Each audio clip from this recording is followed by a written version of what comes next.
गहरा श्वास भरें। श्वास के साथ ओम का उच्चारण शुरू करेंगे। ओम।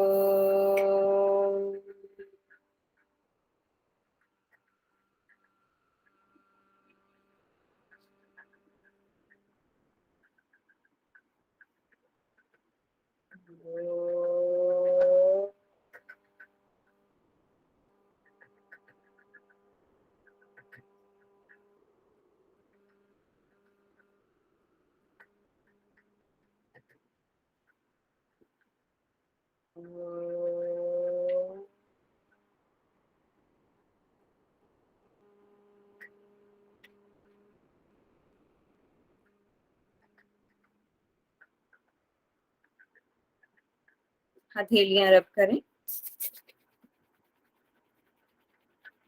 आंखों पर लगाएं। धीरे धीरे आंखें खोलते हुए वापस आएंगे।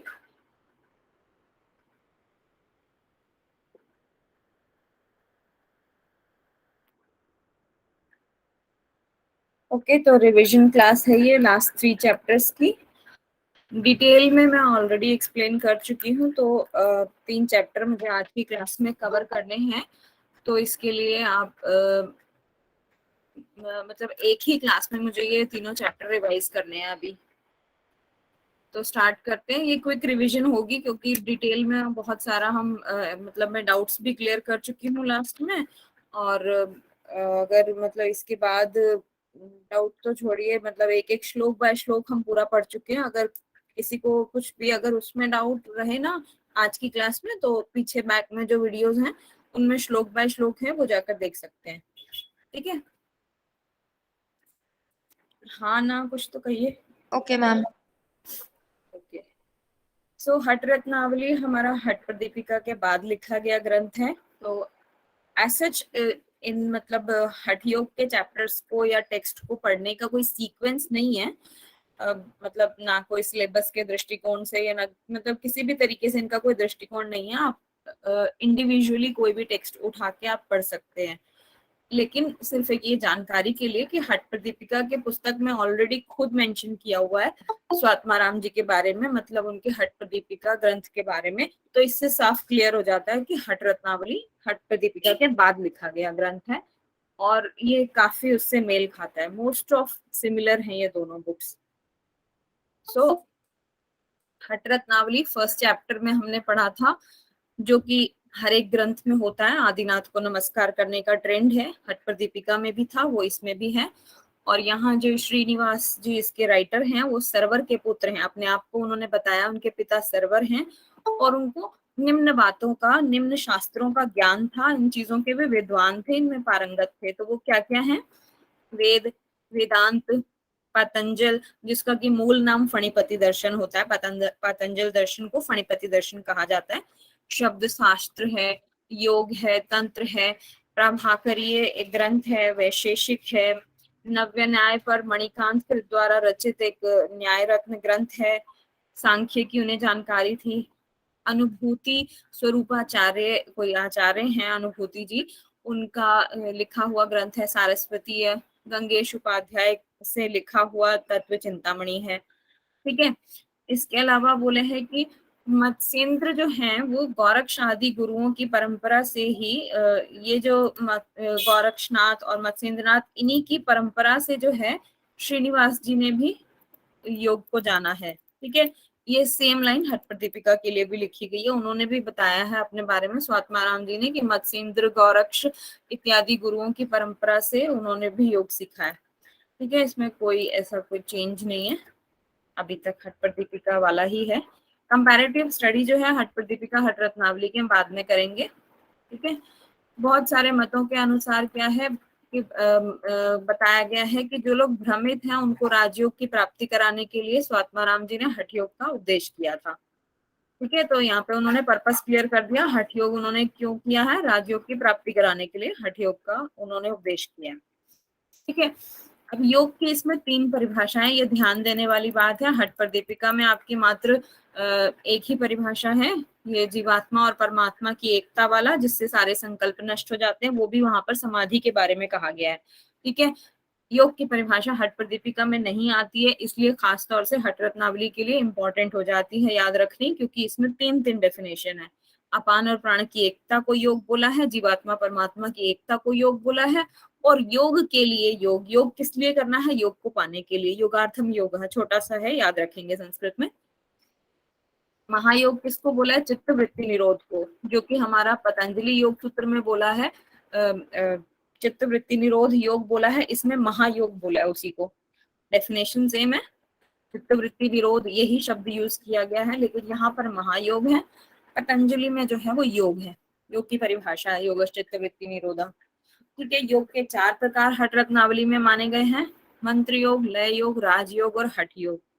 इसमें भी जो आगे चार बताए गए हैं, योग शिखा उपनिषद के अनुसार इनका जो क्रम है इन चारों योगों का, वो क्या हो जाता है, मंत्र योग, लय योग, हठ योग और राजयोग।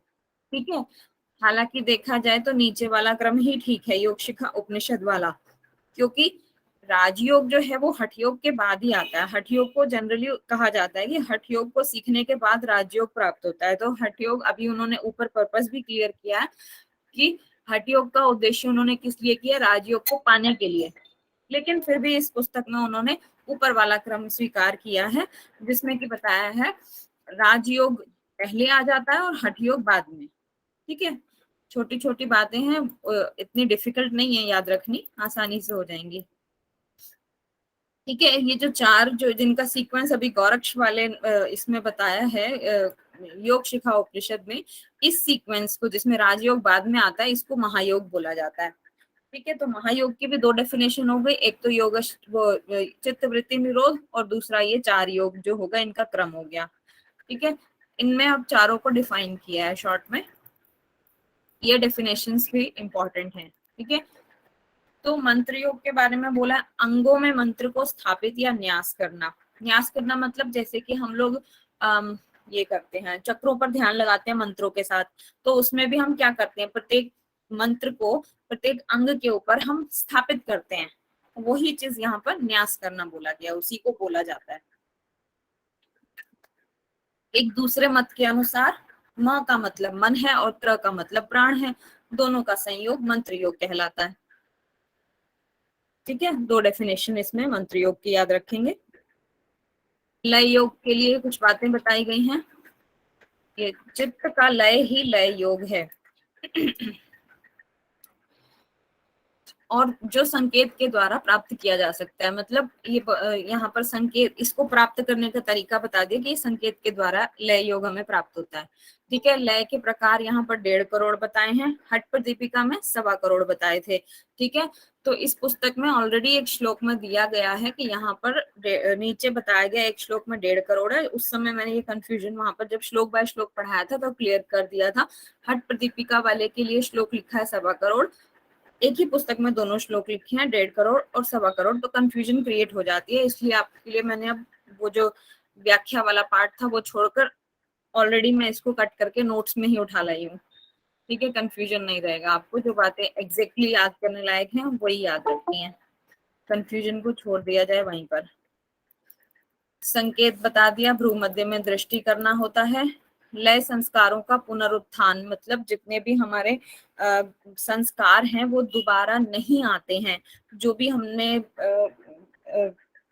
भोग विषय या फिर जो भी हमने सांसारिक जीवन जिया है, वो संस्कार हमारे दोबारा नहीं उठते हैं, उनको हम भूल जाते हैं, उनका विस्मरण हो जाता है।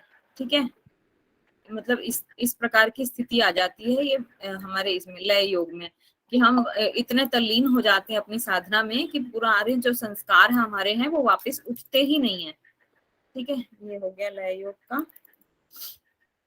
अब राजयोग के बारे में लिखा है कि जिसे योगी ने राज्यों को प्राप्त कर लिया है, और उस एक सेकेंड, यहाँ शायद कुछ मिस टाइप हुआ है मुझसे, जस्ट अ सेकेंड।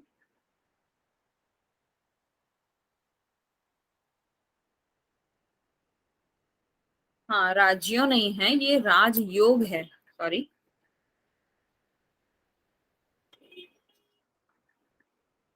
ठीक है, जिस योगी ने राजयोग को प्राप्त कर लिया है उसके लिए क्या क्या होता है, उसके इंद्रियों के विषय नहीं है और उसका चित्त अस्थिर नहीं है, मतलब उसके लिए अब कोई इंद्रियों के कोई विषय नहीं रह गए। मतलब एक प्रत्याहार वाली कंडीशन आ जाती है ना, कि जब इंद्रियां अपने आप में अंदर भीतर समेट ली जाती हैं, उनको कोई प्रयास नहीं करना पड़ता, वो इंद्रियां अपने आप उनके अंदर चली गई हैं, इधर उधर विषयों के प्रति नहीं भाग रही हैं, तो वो विषय नहीं खोज रही हैं, उनका मन शांत हो चुका है। चित्त उनका अस्थिर नहीं है, अस्थिर नहीं है, अपने आप ही क्लियर है कि उनका चित्त स्थिर हो चुका है। देश और काल नहीं है, किसी प्रकार की भी उनको बाधा नहीं है, मतलब वायु रोध नहीं है, इसका मतलब उनको कोई प्रयास करने की जरूरत नहीं है किसी कुंभक वगैरह के लिए, उनका स्वतः सिद्ध हो जाता है सब कुछ। ठीक है, वायु उनके लिए कोई अवरोध नहीं रह जाती, उनके लिए कोई अभ्यास की वस्तु नहीं रह जाती है। ध्यान धारणा के लिए कोई परिश्रम नहीं है, ये उनको करना ही नहीं पड़ता। जागृत सुषुप्ति यहाँ पर श्लोक में दिया है, लेकिन अंडरस्टूड है कि वो तीनों अवस्थाओं के बारे में बात कर रहे हैं। जागृत, स्वप्न, सुषुप्ति, इन तीनों अवस्थाओं से ऊपर उठ जाता है राजयोगी, वो तुरीय अवस्था को पहुंच जाता है। जीवन और मरण उसके लिए नहीं है, वो इस चक्र से मुक्त हो जाता है। अहम और ममत्व, मतलब अहंकार नहीं रह जाता, मोह नहीं रह जाता उसमें। ठीक है, अब राजयोग के बिना क्या क्या निरर्थक माना जाता है। पृथ्वी, जिसको कि आसन बोला जाता है। पीठ, पीठ भी आसन ही बोला जाता, पीठ को भी आसन ही कहा जाता है, या बैठने का स्थान जो हो गया। निशा, जिसको हम कुंभक बोलते हैं, ये पर्यायवाची हैं। और मुद्रा, जिसको हम कर्ण बोलते हैं। ठीक है, ये तीनों चीजों का मतलब ये हुआ, आसन, कुंभक, मुद्राएं, ये सब किस में आती, हठ योग में। तो राजयोग के बिना सीधा सीधा बता रहे हैं कि हठ योग निरर्थक है। ठीक है, कहने का अभिप्राय यही है, वो पृथ्वी, निशा, मुद्रा जो भी लिखा हो, लेकिन उनका अर्थ यही हुआ इसको बताने का, राजयोग के बिना हठ योग निरर्थक है।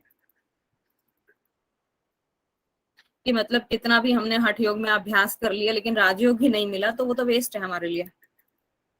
हठ योग के बारे में बोला है, क्या क्या चीजें उसमें इंक्लूडेड होती हैं। 10 मुद्राएं, अष्टकर्म, अष्टकुंभक और 84 आसन, इनको मिलाकर हठ योग बनता है। दूसरे मत के अनुसार हठ योग की परिभाषा क्या है, ह हमारा सूर्य है, ठ हमारा चंद्र है, दोनों के मिलान से हठ योग बनता है। हठ योग का राजयोग में अविनाभाव संबंध है, मतलब हठ योग और राजयोग का ऐसा है कि एक के बिना दूसरा अधूरा है। राजयोग नहीं तो हठ योग निरर्थक, हठ योग नहीं तो राजयोग निरर्थक, एक दूसरे पे डिपेंडेंट है वो। अभ्यास काल के प्रारंभ में बताया गया है कि दूध आदि का सेवन करना चाहिए और बाद में इसकी कोई आवश्यकता नहीं है। ऐसा नहीं है कि बाद में भी आप डेली इतना एफर्ट करें कि दूध अरेंज करें, दही अरेंज करें, ये सब जरूरत नहीं है। मिल गया तो ठीक है, कोई अभ्यास मतलब उसके लिए परिश्रम करने की जरूरत नहीं है। शुरुआत में कहा जाता है जरूरी है, बाद में ऐसा कोई कठोर नियम नहीं है, मिले तो ठीक, ना मिले तो ठीक। अष्टकर्म बताए गए हैं, इसमें जनरली षटकर्म होते हैं लेकिन हठ रत्नावली में अष्टकर्म है। आप लोग एक बार बीच में थोड़ा सा रिस्पांस दे दें तो मैं समझ जाऊं कि मैं आवाज आ रही है आपको। जी मैम। ठीक है, यस मैम। जी मैम। अष्टकर्म बताए हैं, इसमें उनका क्रम बताया है। चक्री, नौली, धोती, नेति, बस्ती, गजकर्णी, त्राटक, मस्तक भ्रांति। ज्यादा फोकस याद कराने पे नहीं दूंगी क्योंकि ऑलरेडी हो चुका, रिवीजन है जस्ट। ठीक है, दीपिका में बताया है धौती, बस्ती, नेति, त्राटक, नौली, कपालभाति। ये भी मतलब अपनी ही पुस्तक में स्वात्माराम जी के श्लोकों को भी बार बार श्रीनिवास जी ने डाला हुआ है कि उन्होंने क्या दिया और मैंने क्या दिया, कहीं कहीं पे उन्होंने ऐसे कंपैरिजन किए हैं। तो वही बता रहे हैं कि हठ प्रदीपिका में ये डाले हैं और मैंने वो जो डाले हैं वो 8 कर्म डाले हैं, ऐसा श्रीनिवास जी बोल रहे हैं श्लोक में। ठीक है, लाभ बताएं इसका, घट शोधन, मतलब शरीर की शुद्धि होती है। अब ये 4 मतलब जितने भी 8 अष्टकर्म हैं इनके बारे में पढ़ लेते हैं शॉर्ट में। शॉर्ट में नहीं, एक्चुअली लिखा पूरा डिटेल में ही है, बस संस्कृत छोड़कर मैंने हिंदी का उसका क्रक्स निकाल दिया यहाँ पर। ठीक है, चक्री के बारे में बताया है कि आधी उंगली को गुदा में प्रवेश करना है और उसको चलाना है, तब तक करना है जब तक गुदा का विकास ना हो जाए। ठीक है, लाभ इसके क्या है, इससे मूल व्याधि दूर होती है, मतलब एनल की जो डिसीज होती हैं जैसे कि फिशर, फिस्टुला, पाइल्स वगैरह, ये सब दूर होती हैं। गुल्म, जो कि शरीर में गैस का गोला बनता है पेट में। महोदर, ये पेट से जुड़ी हुई कोई बीमारी होती है। मल शुद्धि, मतलब वही मूल शोधन वाला जो अब लाभ रहते हैं आपके सब। मतलब हमारे शरीर से मल की शुद्धि हो जाती है। और अग्निदीपन मतलब जब सब कुछ शुद्ध हो गया, अग्नि प्रदीप्त हो ही जाएगी, आपका मेटाबॉलिज्म ठीक हो गया, आपका डाइजेस्टिव सिस्टम ठीक हो गया, तो अग्नि उद्दीपन हो जाएगा। ठीक है, डाइजेस्टिव फायर आपकी बढ़ जाएगी, अच्छी हो जाएगी।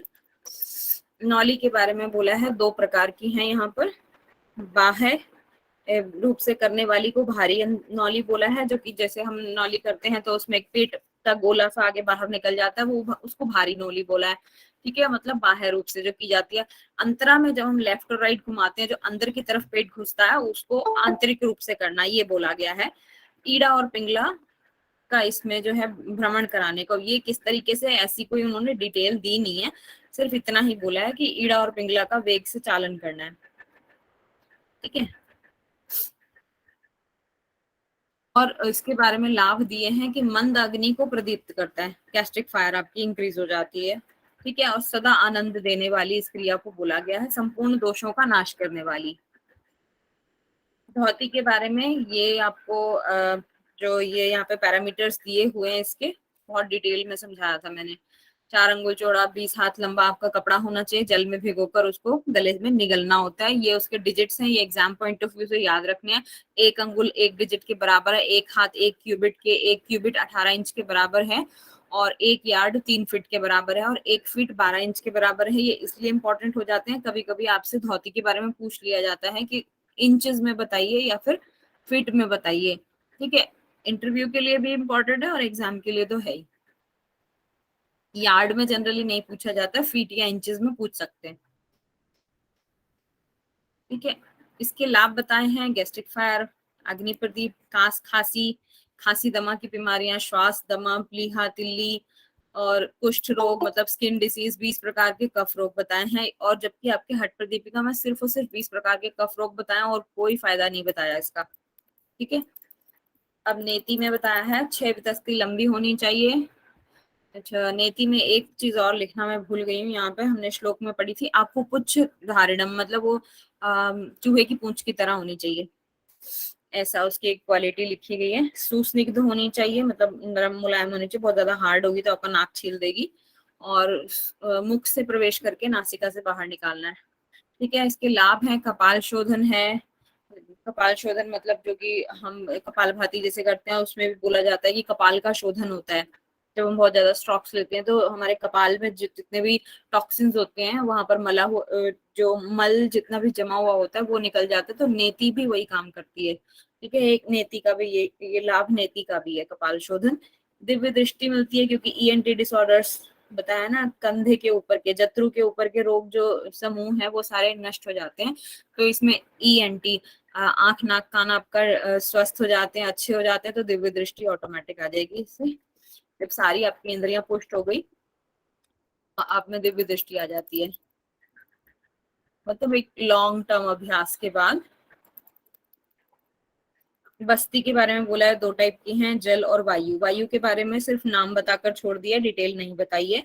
जल के बारे में बोला है, नाभि पर्यंत जल आपको उसमें बैठना है, गुदा द्वार तक जल का आकुंचन करना है, और विचित्र करनी, ये नाम याद रखिएगा, यहाँ पे एक स्पेशल स्पेसिफाई करके दिया है जो किसी और बुक में नहीं है, कि विचित्र करनी करना है यहाँ पे। ठीक है, इसके लाभ हैं, गुल्म वायु गोला, मतलब गुल्म को वायु गोला बोलते हैं, वो हिंदी में लिख दिया मैंने। प्लीहा के दोष मतलब स्प्लीन के दोष दूर होते हैं, उदर के दोष, पेट के दोष, वात पित्त कफ जन्य सभी रोग इसमें नाश होते हैं। धातु इंद्रिय अंतःकरण की प्रसन्नता होती है, मतलब आपके जितने भी योग इसमें आयुर्वेद में धातुएं बताई गई है, सब धातुओं का वर्णन है, वो पुष्ट होती हैं। अंतःकरण शुद्ध होता है, इंद्रियां इंद्रियां तो स्वस्थ होती हैं, शांति आती है, अग्नि प्रदीप्त होती है।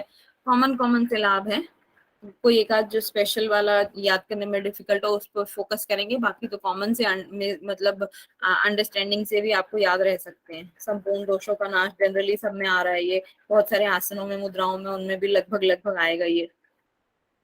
दस्ती कर्म को करने से पूर्व क्या होता है, यथाशक्ति हमें चक्री कर्म करना चाहिए।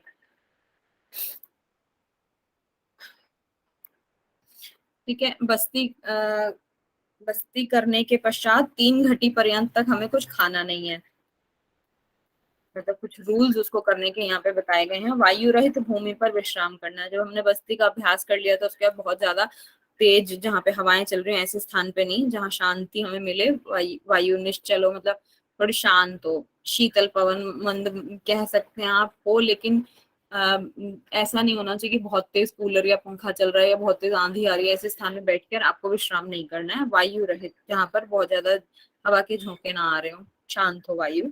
हितकारी और मिताहार का सेवन करना है इसके बाद, ठीक है, जो आपके लिए योग्य भोजन हो और लिमिट में रह के अपना मिताहार के नियम के अनुसार करना है। मिताहार की परिभाषा अभी आगे बताएंगे इसमें कैसे दी गई है। गजकरणी एक है इसमें, जो कि अन्य पुस्तक में हठ दीपिका में गजकरणी है, लेकिन उसको संख्या में नहीं गिना गया है, 6 षटकर्म के अंदर नहीं आती है, लेकिन यहाँ पर इंक्लूडेड है षटकर्म में। अपान वायु का उसमें ऊर्ध्व आकर्षण करना है, मतलब जो नीचे की वायु होती है, प्राण ऊपर की और अपान नीचे की, तो नीचे वाली वायु को हमें ऊर्ध्व ऊपर की ओर आकर्षण करना है। और उदरगत पदार्थों का उद्वगमन करना है, मतलब जितने भी पेट में हमने खाया पिया हुआ जो भी हमारा पदार्थ है उसको बाहर बाहर निकालना है, वॉमिट करना है। गुरु गजकरणी एक और बताई गई है जिसमें बोला है कि तिल गुड़ से मिश्रित जल का सेवन करना है या फिर नारियल के जल का सेवन, ऑप्शन दे रखा है, और इसके पश्चात वमन कर देना है। और यहाँ पर बोला है जैसे हाथी के झुंड में राजकुंजर सुशोभित होता है, उसी प्रकार हठ क्रियाओं में गजकरणी सुशोभित होती है। इसका मतलब ये है कि जैसे राजा का जो हाथी होता है वो जिस प्रकार से सजा धजा हुआ बाकियों के झुंड में एक अलग सा वो सुशोभित होता है, उस प्रकार से षट कर्मों में जो है गजकरणी की उसी तरह से स्थान है, वही उसका मतलब वैल्यू है। यहाँ पर त्राटक के बारे में लिखा है कि सूक्ष्म लक्ष्य होता है, छोटे लक्ष्य किया मतलब हमें एक छोटे से छोटे लक्ष्य को फोकस करना होता है, ठीक है, निश्चल दृष्टि के साथ बिना पलक झपकाए, अश्रु पर्यंत, जब तक पानी ना आ जाए आंखों से तब तक हमें देखना है। इससे क्या फायदे हैं? नेत्र के रोग दूर होंगे, तंद्रा यानी आलस्य दूर होगा, और सोने की यानी कि हार्टक की पेटी के समान इसकी रक्षा करनी है, ठीक है। ये हो गया। नेक्स्ट है कपालभाति। कपालभाति का एक नाम मैं यहाँ लिखना भूल गई हूँ, इस पुस्तक में जो लिखा है मस्तक भ्रांति, ठीक है। तो अगर पूछा जाए कि कहाँ है कपालभाति को मस्तक भ्रांति किस पुस्तक में कहा है, तो हठ रत्नावली का ध्यान रखेंगे। लोहार की धौकने के समान इसमें शीघ्रता से रेचक पूरक करना है। ये वाली टेक्निक उसमें जो है शीघ्रता से रेचक पूरक, ये हठ पर दीपिका में भस्त्रिका के लिए बताई गई है, ठीक है, लेकिन यहाँ पर कपालभाति के लिए है। और दूसरा बता रहे हैं अथवा, दूसरा ऑप्शन है कि रेचक पूरक के साथ कपाल को हमें मतलब अपने नेक को जो है, सर को जो है दाएं बाएं घुमाना भी है। रेचक पूरक जोर जोर से कर रहे हैं कपालभाति वाली क्रिया, और दाएं बाएं गर्दन को भी घुमाना है, ठीक है। इससे फायदा क्या है? कफ के रोग दूर होंगे, पित्त दोष दूर होंगे, जल से उत्पन्न रोग दूर होंगे, कपाल का शोधन होगा, नेति में भी पड़ा था कपाल का शोधन, और ब्रह्म चक्र, ठीक है, क्योंकि कपालभाति का जो इफेक्ट आता है वो हमारे कपाल एरिया में आता है, वहीं पर हमारा ब्रह्म चक्र बताया जाता है, तो वो इससे शोधित होता है। हठ सिद्धि के लक्षण बताए गए हैं, सेम है जो हठ प्रदीपिका में याद किए हुए हैं हमने। वपुषत्वम, वदने प्रसन्नता, नास्फुटत्वम, नयने सुनिर्मले, आरोग्यता, बुंदुजय, अग्नि दीपनम, नाड़ी शुद्धि, हठ सिद्धि लक्षणम करके है ये श्लोक, ठीक है। आई थिंक इसको याद कराने की जरूरत नहीं है, रटा हुआ होगा अब तक सबको। आगे बढ़ते हैं। अष्टकर्म के कॉमन जो लाभ बताए गए हैं, अभी तो हमने एक एक के पढ़े थे अलग अलग से, यहाँ पर कॉमन लाभ जो है, इससे षट चक्रों का शोधन होता है, सभी रोगों का नाश होता है, मोक्ष मार्ग का साधक, मतलब ये मोक्ष में सहायक होते हैं अष्टकर्म, और देह आरोग्यता, देह जो है वो आरोग्य रोगों से रहित हो जाती है। अब ये जो कर्म दिए गए हैं हमें अष्टकर्म, और उनके द्वारा जो शोधन दिया गया उसका एक चार्ट है, ये देख लेते हैं। चक्री कर्म से क्या होता है? हमारा आधार जो है वो चक्र शुद्ध होता है। वज्रोली क्रिया, वज्रोली मुद्रा है, फिर भी यहाँ पर इस श्लोक में दिया गया है तो हमने मेंशन कर दिया है। वज्रोली के लिए बताया गया है कि लिंग चक्र का शोधन होता है, मतलब स्वादिष्ठान चक्र, लेकिन यहाँ पर लिंग शब्द यूज किया है। नौली से मणिपुर चक्र, धोती से आप अपने आप ही जान सकते हैं कि धोती मतलब कॉमन है, गले से लेकर हृदय तक का पार्ट हमारा क्लियर होता है, तो वही वाले चक्र भी इससे शोधित होते हैं, ठीक है। और इसका प्रभाव अनेति और त्राटक का प्रभाव हमारे आज्ञा चक्र पे आता है। ठीक है, बस्ती और भस्त्रिका हमारे सभी अंगों का शोधन करते हैं। ये वाला मोस्ट इंपॉर्टेंट हो जाता है, बस्ती और भस्त्रिका से सर्वांग शोधन होता है। मैम चक्री का मतलब क्या बताए? चक्री आपका मूल शोधन वाली जो क्रिया होती है ना, एनस रीजन में उंगली को डाल के आपको तब तक मतलब चलाना है जब तक उसका विकास ना हो जाए, वो थोड़ा सा एक्सपेंड ना हो जाए। ठीक है, जी चक्र मैम। का कर्म, ये जो हमारे 6 चक्र हैं उनका सिंपल जो क्रम सब जगह बार बार पढ़ते हैं सेम है, आधार, स्वादिष्ठान, मणिपुर, अनाहत, विशुद्धि और आधार। आश्रित चक्र, सॉरी ये आश्रित नहीं है, आज्ञा चक्र होगा, मैंने गलत लिख दिया होगा। कुछ मिस टाइप भी मुझसे हुआ है बहुत बार, बहुत जगह पर, इसलिए मैं कोशिश कर रही हूँ कि आप साथ साथ ही करेक्ट कर लूं। हाँ, आज्ञा चक्र ही है।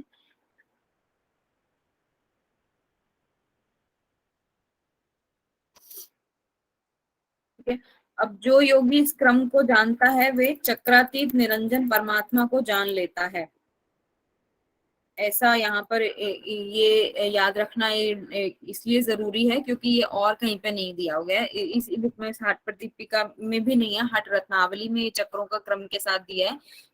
जो इनको इसी क्रम मतलब इसी क्रम में जो सीक्वेंस यहाँ पे दिया उसी क्रम में उन पर विजय प्राप्त करना जो जानता है, इनको कंट्रोल में करना जानता है, इन चक्रों को, जो इनके भेद को समझ लेता है, इनको भेद पाता है, इन चक्रों से अपने आप को ऊपर उठा पाता है अपनी, मतलब हमें चक्रों का भेदन ही तो करना होता है, योग में आज्ञा चक्र तक पहुंचना होता है, सहस्त्रार तक पहुंचना होता है। जो इस क्रम से चक्रों को भेदित करना जानता है वो चक्रातीत निरंजन परमात्मा को जान लेता है। मठ के लक्षण बताए हैं, काफी हद तक सेम है। स्थान की विशेषताएं ये चारों सेम है। सुराज्य होना चाहिए, धार्मिक होना चाहिए, सुभिक्ष होना चाहिए, निरुपद्रव होना चाहिए। ठीक है, बहुत बार पढ़े हैं आपने, गहरण संहिता में भी, हठ पर दीपिका में भी, यहाँ पर भी यही है, काफी सारे उपनिषदों में भी यही चार है। कुटिया की विशेषताएं, एकांत स्थान पर होना चाहिए, छोटा द्वार, अल्प द्वार बोला है, छिद्र नहीं होना चाहिए, अधिक ऊंचा नीचा नहीं होना चाहिए, गोबर की मोटी परत से लिपा हुआ होना चाहिए, मल रहित होना चाहिए, स्वच्छ होना चाहिए, सब प्रकार की बाधाओं से रहित होना चाहिए। यहाँ पर गहरण संहिता में कीट पतंगों से रहित बोला है, हठ प्रदीपिका में जो है वो जंतुओं से रहित बोला है, हठ प्रदीपिका में बाधाओं से रहित है। भाव तो एक ही है सबका। ठीक है, कुटी के बाहर मंडप वेदी अच्छा कुआं हो, चारों ओर से दीवार से घिरा हुआ हो। अब सॉरी मिस हो गया, ब्रह्म के समान होने वाला योगी जो होता है उसमें क्या क्वालिटीज होती हैं? तो वो निद्रा का त्याग करने वाला होता है, मिताहारी होता है, श्वास को जीतने वाला होता है, मतलब सारे प्राणायामों पर सब पर विजय प्राप्त कर चुका है, मिताहार को फॉलो करता है, इंद्रियों को जीत चुका है, निद्रा का त्याग कर चुका है, ऐसा योगी जो है वो और हठाभ्यासी है, तो ऐसा योगी जो है वो ब्रह्म के समान हो जाता है। ठीक है, जो योगेश्वर यानी कि परमात्मा योग और योग शास्त्र की निंदा करते हैं वे मनुष्य होते हुए भी राक्षस कहलाते हैं। ये भी इंपॉर्टेंट है, हाईलाइट किया है क्योंकि और कहीं नहीं दिया हुआ। पथ्य अपथ्य वाला देख लेते हैं। पथ्य भोजन में बताया गया है, शायद एक आध ही नाम कहीं चेंज हो, सेम है बाकी सब जगह, मतलब आपका हठ प्रदीपिका वाला ही है। बोधूम, शाली, यव, साठी, चार चार पांच पांच के टुकड़ों में लिखा है याद करने के लिए, जिससे आपको बोल बोलकर इजी रहे। शीर आपका दूध दूध होता है, आई थिंक दूध वाले पदार्थ या दूध। आज्य घी को बोलते हैं। मंडल, मैं नहीं जानती ये मंडल, मंडल मंडल नहीं है, सॉरी मंड है, ये चावल का जो मंड होता है उसको बोलते हैं। नवनीत, नवनीत तो मक्खन को बोलते हैं। सीता मिश्री, मधु शहद हो गया आपका, शुंठी सौंठ हो गया, पटौल परवल को बोलते हैं। 5 तरह के शाक हैं, ये एज इट इज नाम याद कर लेंगे, जीवंती, पथुआ, चौलाई, मेघनाथ और पुनर्नवा। ठीक है, और इसके बाद आपका ये हो जाता है मूंग और वर्षा का जल, ये भी बताया गया है। मिताहार का कॉन्सेप्ट इसमें इम्पोर्टेंट है क्योंकि हठ रत्नावली में थोड़ा सा बड़ा दिया हुआ है। ठीक है, ये तो सब जगह दिया ही होता है चतुर्थांश को छोड़कर। यहाँ पर श्रेष्ठ, मधुर, स्निग्ध और गव्य धातु को पुष्ट करने वाला, क्या क्या क्वालिटीज हैं? श्रेष्ठ होना चाहिए, सुमधुर होना चाहिए, स्निग्ध होना चाहिए, गव्य होना चाहिए, जो गाय के जितने पदार्थ होते हैं उनसे युक्त होना चाहिए, उसमें मतलब आपके डाइट में होने चाहिए, और धातु को पुष्ट करने वाला, और मनोभिलषित होना चाहिए, मन के अनुकूल होना चाहिए, योग्य भोजन होना चाहिए, और चतुर्थांश को छोड़कर। ठीक है। और एक इम्पॉर्टेंट बात और है, कदन्न का त्याग करना, मतलब अयोग्य भोजन को त्याग करना, ये भी मिताहार का पार्ट बताया है इस बुक में। अपथ्य के बारे में, क्या क्या नहीं खाना है आपको? कटु, अम्ल, तीक्ष्ण, लवण, उष्ण, ये सभी जानते हैं आपको। ये पांचों हमेशा हर डाइट में आपको छोड़ने के लिए बोले जाते हैं। ज्यादा तीखा, ज्यादा कड़वा, ज्यादा खट्टा, ज्यादा मीठा, ज्यादा गरम, ये सब नहीं खाना होता है। हरा शाक नहीं खाना है। सौवीर यानी खट्टी भाजी अवॉइड करने को बोला है। तेल, तिल, सरसों, सरसप यानी कि सरसों होता है, उसको खाने को पता नहीं क्यों मना किया है यहाँ पर। मध्य, मछली तो समझ में आता है, बकरे का मांस आदि ये सब छोड़ना होता है। दही, छाछ तक आदि ये सब भी अपथ्य माना गया है। कुल्थी, पौध्र होते हैं आपके, मिलेट्स होते हैं, ये साउथ इंडिया में पाए जाते हैं, मतलब इनकी जो उपज होती है वो साउथ इंडिया में ही होती है, इनकी क्रॉप्स। और ये होते हैं आपके लाइक जैसे सवा के चावल होते हैं ना, व्रत में खाए जाते हैं, उसी तरह के, उसी शेप के, ये अलग अलग कलर के मिलेट्स होते हैं। इसमें अलग अलग नाम के होते हैं, 5-6 तरह के होते हैं, इनका जिक्र उसमें ज्यादा आता है। आयुर्वेद में अलग अलग डिसीज के लिए अलग अलग मिलेट को खाने के लिए प्रिस्क्रिप्शन दिया जाता है, जैसे कि kodo millets, barnyard millets, brown top millets, वो इस तरह से 6-7 नाम होते हैं। मतलब मतलब किसी को डाउट हो तो ठीक है, मुझसे आप बोलिएगा, मैं आपको पिक्चर्स भी भेज दूंगी मिलेट्स कैसे होते हैं, क्योंकि हम लोग खाते हैं घर में बना के। ठीक है। पिन्याक बोलते हैं खली, जो सरसों का तेल निकालने के बाद उसका जो कचरा बचता है, उसी को आप समझ लीजिए खली है। जो एक सरसों का वो एक पीसने के बाद, मशीन के बाद, मतलब ऑयल निकलने के बाद कुछ सूखा सूखा सा पार्ट निकलता है, उसको खली बोलते हैं। उसको गाय, भैंस, बकरी आदि को दे दिया जाता है, वेस्ट नहीं करते हैं उसको भी। हींग, लहसुन मना किया जाता है। दोबारा गर्म किया हुआ भोजन, सूखा खाना, अति मतलब लवण, तेज नमक नहीं खाना, तेज एसिड वाला भोजन नहीं खाना। ठीक है। गौरक्ष जी के अनुसार क्या क्या छोड़ने को बोला है, ये इसमें एक अलग जोड़ा हुआ है। दुर्जन प्रांत, ऐसे स्थानों पे नहीं जाना जहाँ पे आपको बाधाएं उत्पन्न हो, आपको हमेशा अपना कंफर्ट देखते हुए जाना है। तो दुर्जन प्रांत, घने जंगलों में इत्यादि में फालतू में जाके आपको कोई डिस्टरबेंस लेने की कोई जरूरत नहीं है, ऐसे कोई कठोर नियम पालन करने की जरूरत नहीं है, ऐसा गौरक्ष के अनुसार कहा गया है। अग्नि, स्त्री, लंबी यात्रा का सेवन, ये हठ प्रदीपिका में भी बताया गया है, ये सब नहीं करना है। और साथ में जो इन्होंने अपना और जोड़ दिया है, स्वात्माराम जी के बुक में नहीं है, ये हठ प्रदीपिका में नहीं है, गहन संहिता में है, कि प्रातः स्नान के लिए भी अवॉइड करने को बोला, उपवास आदि, और शरीर को कष्ट देने वाली क्रियाएं भी नहीं करनी है। बाधक और साधक तत्व हैं। हठ प्रदीपिका में तो कम थे, बाधक तो 6 ही थे, साधक यहाँ पर ज्यादा हो गए हैं। बाधक तो सेम है, अत्याहार, प्रयास, प्रजल्प, नियमाग्रह, जनसंग, लौल्य। ठीक है। साधक में जो है वो 6 तो है ही, साथ में और जुड़ गए हैं। उत्साह, निश्चय, धैर्य, तत्व ज्ञान, दर्शन, बिंदु स्थैर्य, मिताहार, जनसंग विवर्जन, निद्रा त्याग, जित श्वास, पीठ स्थैर्य, अनालस, और गुरुवाचार्य प्रसाद, मतलब गुरुओं की कृपा को भी यहाँ पर साधक तत्व माना गया। यदि आप गुरु आप पर प्रसन्न हो जाए, आप पर कृपा कर दे, तो ये भी आपके लिए योग में साधक ही है। योग के पूर्वाचार्यों के नाम, ये तो भाई मैं 29 नाम है, इसको याद कराना तो बहुत डिफिकल्ट है, लेकिन एक सिंगल रीडिंग ले लेंगे, दिमाग में कुछ कुछ भी बैठ जाए ना, तो आपका एग्जाम में क्वेश्चन तो निपट ही जाएगा। मतलब ऐसा बहुत ज्यादा रट रट के याद करने वाली चीज नहीं है, फिर भी कुछ कुछ एक बार कान में घुस जाए तो याद आ जाएगा आपको क्वेश्चन में।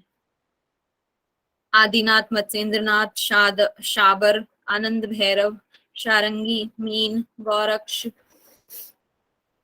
और है आपके सिद्ध बुद्धि, कौरंदक, वहां पे कौरंटक है हठ प्रदीपिका में, शारंगी की जगह वहां चौरंगी है, ऐसा कुछ है।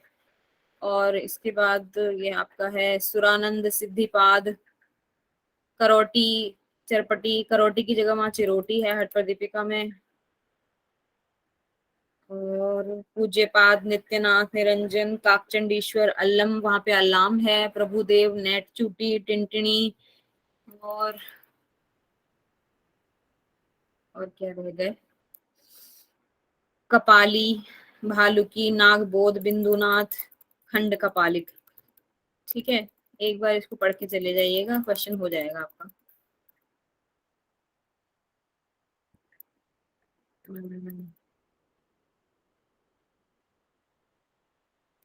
कुछ आचार्यों के मत के अनुसार क्या है, प्राणायाम से सारी मलों का शोधन हो जाता है, तो अन्य कर्मों की आवश्यकता नहीं है। मतलब ये जो 8 कर्म बताए गए हैं, वो कह रहे हैं कि प्राणायाम से ही सब ठीक हो जाता है, तो 8 प्रकार के अष्ट कर्मों के करने की कोई आवश्यकता ही नहीं है। मतलब जो लोग ऐसा भी कह सकते हैं कि जो लोग हठ योग करने में या इतने कठिन अभ्यास करने में, अष्ट कर्मों को करने में जो थोड़ा डर फील करते हैं, या जिनको कोई किसी तरह की बीमारी है जो नहीं कर सकते हैं, तो उनके लिए ये स्टेटमेंट ज्यादा मतलब उपयुक्त साबित होती है कि प्राणायाम से भी मलों का शोधन हो जाता है, आप बिना अष्ट कर्म के भी आप काम चला सकते हैं।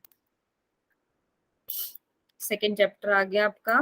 प्राणायाम के द्वारा क्या है, विधिवत रूप से नाड़ियों का शोधन हो जाता है और वायु सुषुम्ना के मुख का भेदन कर प्रविष्ट हो जाती है।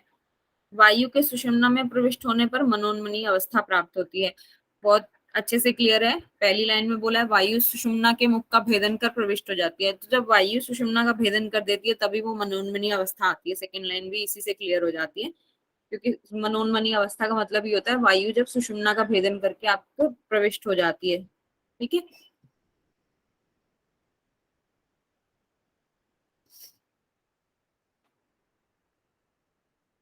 कुंभक का विवेचन बताया है। इसमें 9 प्रकार के कुंभक हैं, उनका क्रम है भस्त्रिका, भ्रामरी, सूर्यभेदी, उज्जाई, शीतली, मूर्छा, सितारी, केवली, भुजंगकर्णी। एक दूसरा मत जो इन्होंने अपनी पुस्तक में दिया है कि दूसरे मत के अनुसार ये क्रम क्या माना गया है, तो वो क्रम बताते हैं क्या है। सूर्यभेदी, उज्जाई, शीतकारी, शीतली, भस्त्रिका, भ्रामरी, मूर्छा, केवली। इसमें एक कम कर दिया है आपका भुजंगकर्णी, जबकि हट प्रदीपिका में 8 है आपकी, यहाँ पर हट रत्नावली में 9 है। भुजंगकर्णी एक एक्स्ट्रा है।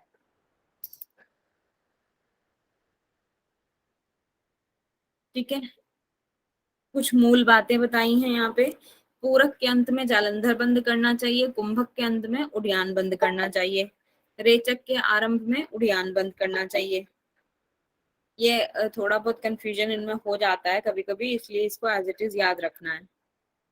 क्योंकि रेचक के प्रारंभ में तो उड़ियान बंद थोड़ा सा डिफिकल्ट लगता है पढ़ने से, मतलब क्योंकि जब हम करके देखें तो रेचक के आरंभ में कैसे होगा, रेचक के लास्ट में तो उड़ियान बंद समझ में आता है जब पूरी वायु हम बाहर निकाल देते हैं, लेकिन इस पुस्तक में ऐसा ही दिया है, तो ऐसा ही याद करेंगे। कंठ संकोचन करने पर शीघ्र गुदा का आकुंचन करके उदर को पीछे दबाने से ब्रह्म नाड़ी में प्रवेश करता है। जालंधर बंद, मूल बंद, उड़ियान बंद। मतलब ये तीनों का क्रम बताया कि इसको करना कैसे है। पहले कंठ संकोचन, फिर गुदा का आकुंचन मतलब जालंधर बंद, उसके बाद मूल बंद, और फिर उदर को पीछे दबाना यानी कि उड़ियान बंद। ठीक है, सीक्वेंस दिया जालंधर बंद, मूल बंद, उड़ियान बंद। अपान और प्राण, उद्यान बंदी लगाना है, कुंभक और रेचक। मुझे क्लियर नहीं हुई आपकी बात। मैम आपने इसमें कहा ना कुंभक के अंत में और रेचक के आरंभ में, हाँ तो ये दोनों उद्यान बंदी लिखे हैं, तो ये थोड़ा हाँ क्लियर कर दो, कर दीजिए। हाँ, यही दिया हुआ है श्लोक में, यही दिया, मूलबंध के बारे में नहीं दिया। ये जी यहाँ मैम। पे हाँ, ये याद रखने के लिए यहाँ पे मतलब उन्होंने बताया है कि जालंधर बंद कब करना चाहिए और उड़ियान बंद कब करना चाहिए। मूलबंध के बारे में उन्होंने श्लोक में नहीं बोला है।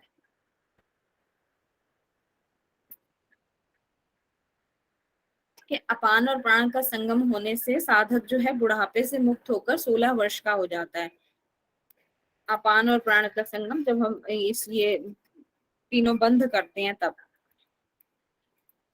ठीक है, अब कुंभक मतलब जितने कुंभक का मतलब प्राणायाम दिए हुए हैं उनके विशेषताएं और उनके लाभ दिए हैं।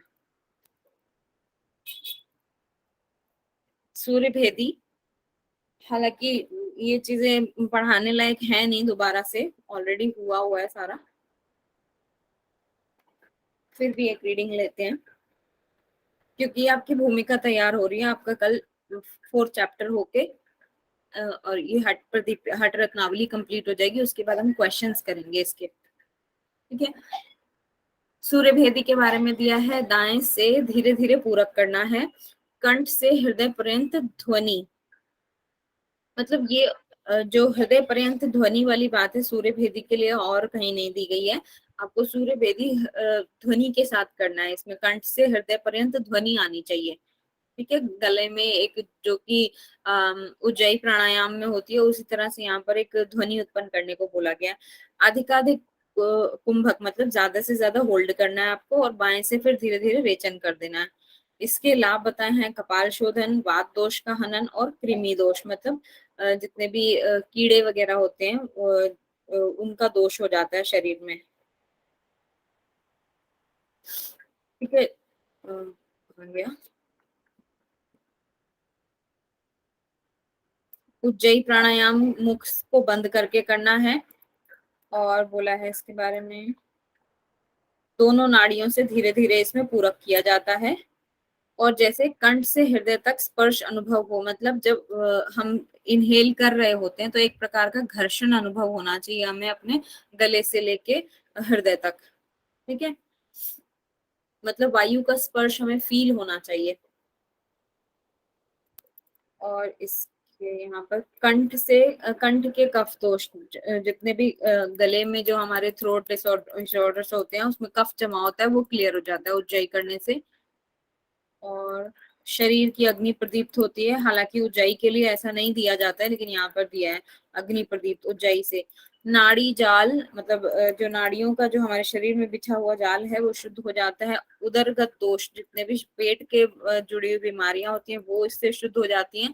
आधातुगत दोष, मतलब धातु से, जो आयुर्वेद में धातुओं का वर्णन किया है सब धातु, उससे जुड़ी हुई बीमारियां भी हमारे शरीर में दूर हो जाती हैं। शीतकारी के बारे में है, मुख से शीतकार करना है, मुख से शीतकार पूर्वक पूरक, मतलब पूरक करते हुए शीतकार करना है आपको, शीतकार की ध्वनि निकालनी है, और फिर नासिका से रेचन करना है।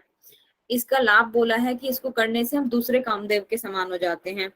और योगिनी समूह यानी कि चक्र जो हैं द्वारा प्रशंसित, मतलब ऐसा इसके बारे में बोला जाता है कि जब हम इस प्राणायाम को कर लेते हैं तो हम योगिनियों के द्वारा भी प्रशंसित किए जाते हैं।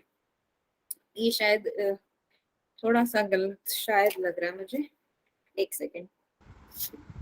मैम ये दूसरा कामदेव क्या है? मतलब हम दूसरे काम, जैसे एक कामदेव तो आपको पता ही है सृष्टि में जो माने गए हैं, और हम लोग जो है इस प्राणायाम को करने से दूसरे कामदेव के समान हो जाते हैं।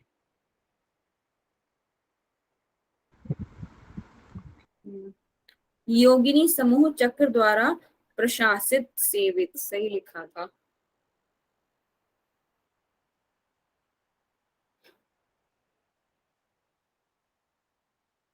मतलब जो योगिनियां जो होती हैं, इसको माना गया है कि योगी जन तो होते ही हैं जो अभ्यास करते हैं, कुछ योगिनियां होती हैं उनके द्वारा इसको प्रशासित माना गया कि वो उनके द्वारा ये सिद्ध होता है प्राणायाम। ठीक है, सृष्टि संहार कारक इस प्राणायाम को बोला गया है। शुद्धा तृषा निद्रा आलस्य इससे सब दूर होता है। स्वच्छंद देह, मतलब निर्मल देह बनती है आपकी, स्वच्छ हो जाती है। सर्व उपद्रव वर्जित, मतलब किसी प्रकार की कोई बाधा नहीं रह जाती, सारे उपद्रवों से रहित हो जाते हैं। मतलब इसको बोला गया है कि सर्व उपद्रव विवर्जित और सृष्टि संहार कारक, मतलब आप एक तरह से इसको करने के बाद सृष्टि पर विजय प्राप्त कर लेते हैं, आप सृष्टि का निर्माण कर सकते हैं, आप संहार कर सकते हैं, इतना आप में बल आ जाता है इस प्राणायाम को करने के बाद, और आपके लिए कोई बाधाएं नहीं रह जाती। काफी तारीफ की गई है इस प्राणायाम की इसमें। शीतली के लिए बोला है जिह्वा से पूरक करना है, आप टंग को रोल करके करते हैं शीतली, वही बताया गया है। पूर्ववत कुंभक, उसके बाद उससे पहले जो है वो कुंभक करना है, पूर्ववत सॉरी, उसके बाद कुंभक करना है, और दोनों नाड़ी से धीरे धीरे फिर रेचन करना है। ठीक है, जीभ से श्वास टंग को रोल करके लेना है और दोनों से रेचन कर देना है एक साथ, दोनों नासिका से। गुल्म वायु गोला जो होता है और प्लीहा आदि के रोग दूर होते हैं। ज्वर दूर होता है, पित्त दूर होता है, पित्त मतलब बाइल के प्रॉब्लम जो होते हैं, और शुद्धा भूख दूर होती है, इसको करने से भूख प्यास नहीं लगती है। ये 80 बार करने वाला जो पॉइंट है यहीं पे दिया हुआ है, इसलिए याद रखेंगे कि उपनिषद भी आपने पढ़े हैं, उस किसी उपनिषद में भी शायद आया हुआ है ये, लेकिन प्राणायाम के बारे में कॉमन आया है। शीतली का नाम इस तरह से, इसका नाम लेकर के नहीं आया शीतकारी का।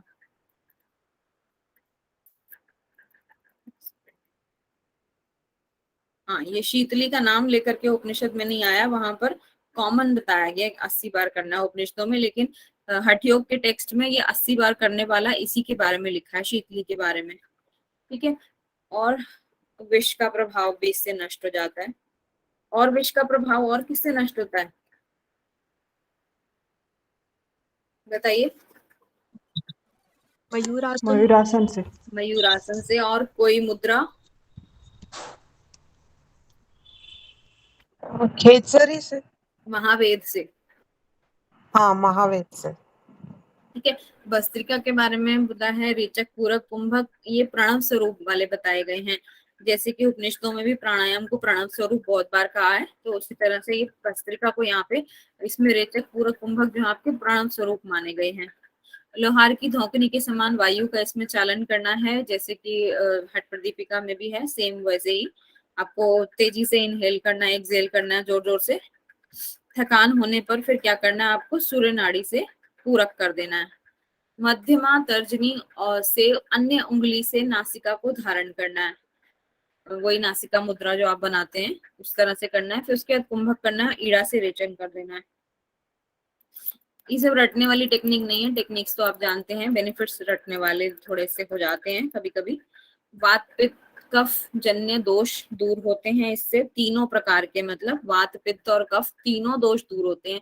जनरली जो है कहीं पर वात और पित्त, कहीं पर कफ और पित्त दिया रहता है, इस प्राणायाम के लिए इसमें याद रखना है तीनों दोष दूर होते हैं वात पित्त कफ के। शरीराग्नि प्रदीप्त होती है, ब्रह्म नाड़ी के मुख पर स्थित कफ आदि बाधाओं का नाश होता है। ठीक है, नेक्स्ट है आपका कौन सा प्राणायाम, भ्रामरी। भ्रामरी की विशेषता नहीं दी है, सिर्फ विशेषता दी है, लाभ नहीं दिए हैं। वेग पूर्वक भृंगनाद के समान पूरक करना है, और भृंगी नाद के समान धीरे धीरे रेचन, मतलब इनहेल करना है तो भवरे के समान, और रेचन करना है तो वो भवरी का जो फीमेल वर्जन होता है उसके समान धीरे धीरे रेचन करना है। मूर्छा के लिए बोला है, पूरक के अंत में अति दृढ़ता पूर्वक जालंधर बंध लगाकर धीरे धीरे रेचन करना है। मूर्छा प्राणायाम की जनरली कोई करता नहीं है, इसलिए इसकी टेक्निक याद रखिएगा। पूरक के अंत में अति दृढ़ता पूर्वक जालंधर बंध लगा के आपको धीरे धीरे श्वास बाहर कर देना है, रेचन कर देना है। इसके लाभ होते हैं, इससे मनोमूर्छा आती है, और इससे सुख सुख प्रदान, मतलब ये सुखकारी लगता है, ऐसे सुख प्रदान होता है हमें, ऐसा कुछ सुख प्रदान लिखा हुआ है। केवल प्राणायाम के लिए लिखा है, रेचक पूरक से मुक्त होकर किया जाता है, मतलब इसमें ना तो हम इनहेल करते हैं ना तो हम एक्सहेल करते हैं, ऐसी स्थिति आ जाती है। केवल कुंभक के सिद्ध होने पर तीनों लोकों में उसके लिए कुछ भी दुर्लभ नहीं रह जाता। तो मतलब क्या हुआ यहाँ पर, केवल कुंभक तभी होगा ना जब आप केवल कुंभक जब सिद्ध हो जाएगा तो तीनों लोकों में उसके लिए कुछ भी दुर्लभ नहीं रह जाएगा, ऐसा यहाँ पे बोला है। लेकिन केवल कुंभक बहुत बहुत डिफिकल्ट और डीप प्रैक्टिस होती है, जब रेचक पूर्वक कुछ भी नहीं कर रहे हम, स्वतः हो रहा है वो।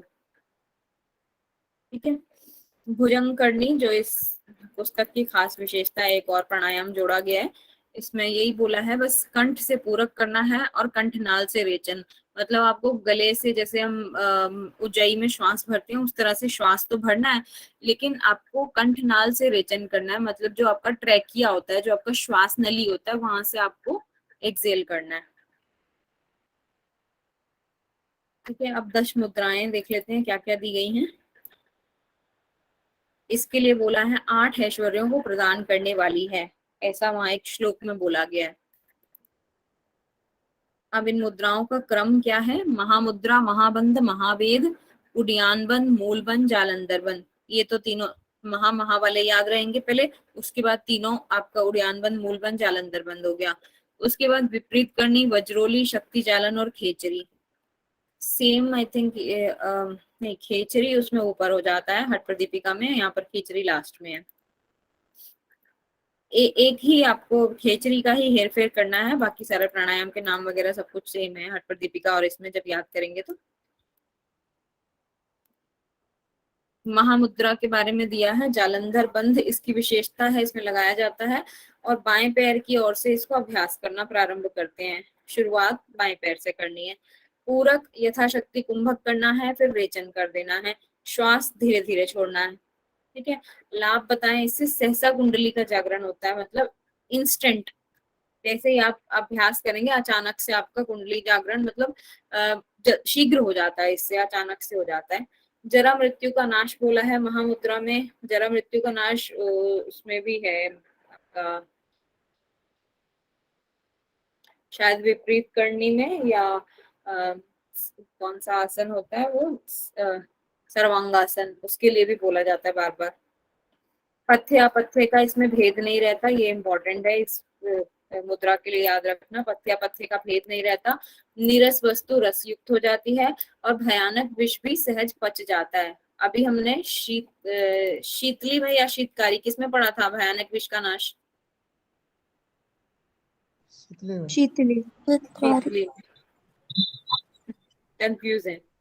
शीतली में पढ़ा था मैम। ठीक है, तो यहाँ पर अब ये सेम आ गया महामुद्रा में आपका। यहाँ पर भी विष सहज पच जाता है।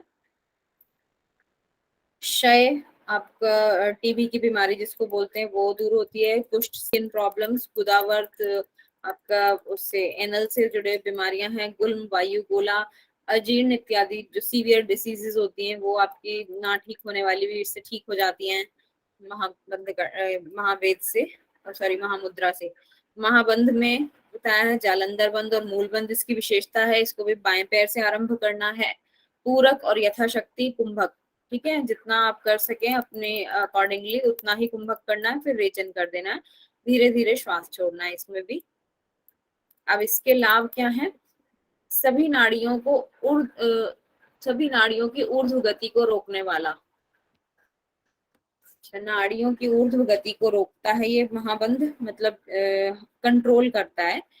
और महान सिद्धि प्रदान करने वाला। महाबंध जब होता है तो उसमें क्या होता है, तीनों बंध एक साथ लगते हैं। ठीक है, तीनों बंध एक साथ लगने पर ये आपको लाभ बताए गए हैं कि नाड़ियों की ऊर्ध्व गति को रोकता है, महान सिद्धि प्रदान करने वाला, त्रिवेणी का संगम कराकर मन को केदार स्थान में यानी कि भ्रू मध्य में प्राप्त कराता है। मैम ये शायद अपोजिट होना चाहिए ना, मतलब जो नाड़ियों की गति है या प्राण की जो ऊर्ध्व गति है तो उसको बढ़ाना चाहिए ना, उससे ही कुंडलिनी जागरण या हो मतलब जो कोई भी चीज है वो होगी, तो उसको रोकने वाला तो वो हो नहीं सकता है ना। अब श्लोक में यही दिया गया है। ठीक है, let me check once again. मतलब मैंने जो नोट्स निकाले तो उसमें मैंने ऐसे लिखा था कि प्राण की ऊर्ध्व गति को बढ़ाता है, तो इसलिए मैं एक बार आपसे पूछ रही हूँ। तो मैं एक बार क्रॉस चेक कर लेती हूँ, आपको ऐसा डाउट है तो। ठीक है, मैं दोबारा से क्रॉस चेक कर चुकी हूँ, यहाँ पर श्लोक में भी ये रोकने वाला ही लिखा है। Okay ma'am. ठीक है,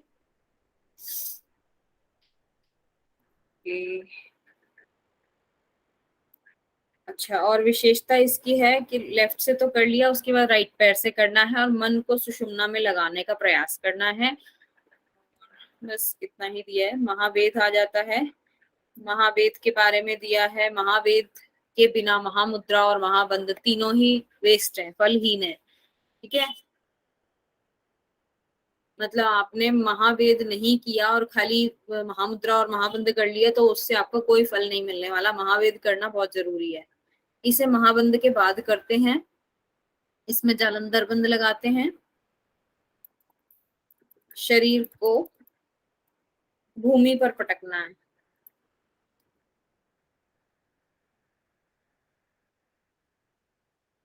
ठीक है, और इसके लाभ दे रखे हैं। सभी पापों को नष्ट करने वाला, सभी पापों को नष्ट करके और पुण्य को देने वाला। ठीक है, पाप तो नष्ट हो ही रहे हैं, पुण्य भी मिलता है इससे। और प्रत्येक याम यानी कि 3 घंटे पर हमें हर 3 घंटे पर करना है इसको, पूरे दिन में 8 बार करना है, मतलब बार बार इसका अभ्यास करना है महावेद का, और इसको करना है महाबंध के बाद। और प्रारंभ में श्रद्धावान साधक को अग्नि, स्त्री और मार्ग होगा यहाँ पर, ठीक है, अग्नि, स्त्री और मार्ग के सेवन का त्याग करना चाहिए, जो कि और किस में आया था ये अग्नि, स्त्री और मार्ग का त्याग, पीछे अभी अभी हमने पढ़ा था, बोलिए। मैम वो शायद गोरक्ष के अनुसार कौन सी चीजों का त्याग करना चाहिए बिल्कुल, योगी ने, उसमें था।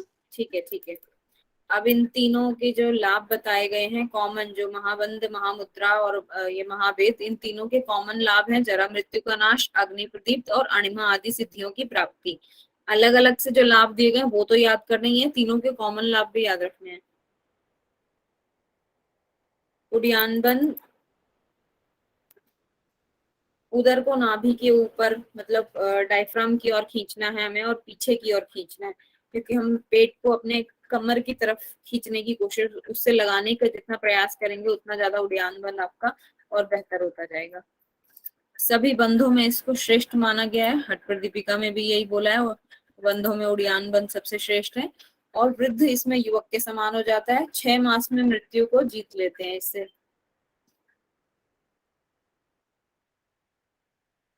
मतलब इतना पावरफुल है कि आप मृत्यु पर विजय प्राप्त कर सकते हैं। उद्यान बंध को अपने 6 महीने तक प्रैक्टिस कर लिया। बाह्य अलंकार का वर्धन, मतलब इससे आपकी और शोभा बढ़ती है और सुंदरता आती है।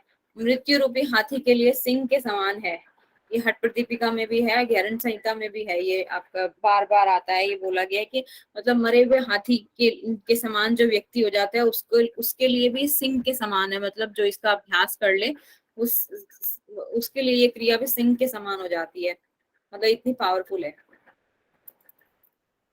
आप मतलब मरणावस्था में एकदम हैं और उसके लिए, उसके बाद आपने इस प्रैक्टिस को कर लिया तो आप सिंह के समान मतलब एनर्जेटिक हो जाएंगे।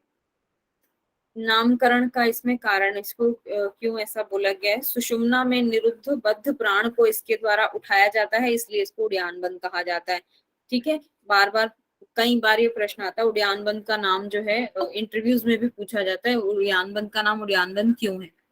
ठीक है, तो सुषुम्ना में निरुद्ध प्राण को इसके द्वारा उठाया जाता है, और महाखग रूपी प्राण सुषुम्ना में निरंतर उड़ता रहता है, इसलिए इसको उद्यान बंध कहा जाता है।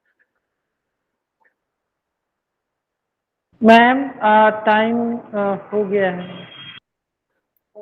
हो गया है, लेकिन रिवीजन तो थोड़ी और चलेगी। ज्वाइन भी तो सब लेट किए हैं, 7:15 तक किए हैं। यस मैम, कंटिन्यू करिए। ठीक है, मैं तो 3rd चैप्टर भी रिवाइज कराने के मूड में हूँ अभी ही। हाफ एन आवर और कर लेंगे क्लास, तो कोई दिक्कत नहीं है, कल चैप्टर 4 हो जाएगा। Yes ma'am, yes, continue. ये काफी सारी क्लासेस इस पर ऑलरेडी हो चुकी हैं। मूल बंध में दिया है एड़ी के द्वारा योनि का पीड़न करना है, उदा के आकुंचन द्वारा अपान को ऊपर खींच कर रखना है, जो लोअर एब्डोमेन में जो आपका वायु रहती है उसको आपको थोड़ा सा ऊपर की ओर खींचने का प्रयास करना है। okay? प्राण और अपान की इससे एकता होती है, नाद और बिंदु की एकता होती है, दो चीजों की एकता हो रही है, लाभ में याद रखेंगे, प्राणापान की और नाद और बिंदु की एकता। मलमूत्र की इससे कम हो जाता है, मतलब जो मूल बंध का अभ्यास करते हैं उनके मलमूत्र की जो मात्रा है वो कम हो जाती है, और वृद्ध भी युवक के समान हो जाता है, और इससे आपकी गैस्ट्रिक फायर अच्छी हो जाती है। अग्निशिखा मतलब अग्नि उद्दीपन हो जाती है, कुंडली व्याकुल होकर जाग जाती है। ठीक है, मतलब इसके बारे में मूल बंध से कुंडलिनी जागरण का भी फायदा बताया गया, और ब्रह्म नाड़ी में प्रविष्ट हो जाती है, मतलब कुंडलिनी जो है वो ब्रह्म नाड़ी में प्रविष्ट हो जाती है। जालंधर बंध के बारे में बोला है, ये विशेषता तो नहीं दी है, लाभ में दिया है, जरा मृत्यु को दूर करने वाला। आप देख रहे हैं जरा मृत्यु को दूर करने वाला कितनी जगह पे कॉमन है, लगभग लगभग सब जगह आ रहा है। ठीक है, जो 3 महा वाले जो मुद्राएं थी तीनों, उसका कॉमन लाभ में भी यही था, जरा मृत्यु का नाश करने वाला, अलग से भी था और कॉमन में भी था। सोमस्त्राव को रोकता है, ठीक है, जालंधर बंध की सबसे ये विशेषता ही कह लीजिए। जालंधर बंध जब हम ऊपर लगाते हैं तो ऊपर से हमारा जो चंद्र स्त्राव हो रहा होता है उसको कंट्रोल करने के लिए ही जालंधर बंध लगाया जाता है। यही काम हमारा खेचरी में भी होता है, सर्वांगासन में भी होता है, विपरीत करनी में भी होता है। ठीक है,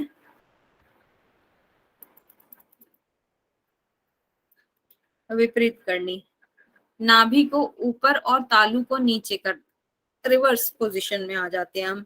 ठीक है, तो ऑब्वियसली नाभि ऊपर चली गई, तालू आपका नीचे आ गया। सभी व्याधियों का नाश होता है, इससे जठराग्नि प्रदीप्त होती है। इसके अभ्यास काल में भोजन के लिए खास तौर से बोला गया है कि विपरीत करने के बाद आपकी जठराग्नि जो है वो शरीर को जला देती है। आपने अगर प्रॉपर भोजन नहीं किया तो आपको मैक्सिमम, मतलब इसमें कोई कोताही नहीं करनी कि आपने किसी तरीके की अपनी इमरजेंसी या प्रॉब्लम बता दिया। आप नहीं, आपको इसके बाद आपको बहुत अच्छे से पर्याप्त मात्रा में भोजन करना ही करना है, नहीं तो इसकी जो जठराग्नि जो इससे उत्पन्न होती है वो आपके शरीर को जला देगी, मतलब आपके शरीर में रोग उत्पन्न हो सकते हैं। प्रथम दिन आपको 1 क्षण तक अभ्यास करना है, फिर धीरे धीरे आपको समय बढ़ा देना है इसका। ठीक है, अब इससे दूसरे लाभ बता रहे हैं। एक तो आपका ये लाभ आ गया, जठराग्नि प्रदीप्त होती है, व्याधियों का नाश होता है। दूसरा, 6 मास के पश्चात वलित पलित रोग दूर हो जाते हैं। वलित मतलब जो चेहरे पर झुर्रियां पड़ती हैं, और पलित मतलब जो उम्र से पहले आपके बाल सफेद हो जाते हैं, वो सब इसके अभ्यास से दूर हो जाता है। 1 याम तक नित्याभ्यास करने पर कालजित हो जाता है, मतलब काल को भी जीत लेता है। 1 याम क्या होता है, बोलिए, 3 घंटे। किसी को नहीं मालूम? 3 घंटे। हाँ, 3 घंटे तक होता है। 1 याम 3 घटिका होता है। 3 घंटे तक मतलब अभ्यास करने पर इसको कालजित, मतलब काल को भी जीतने वाला हो जाता है।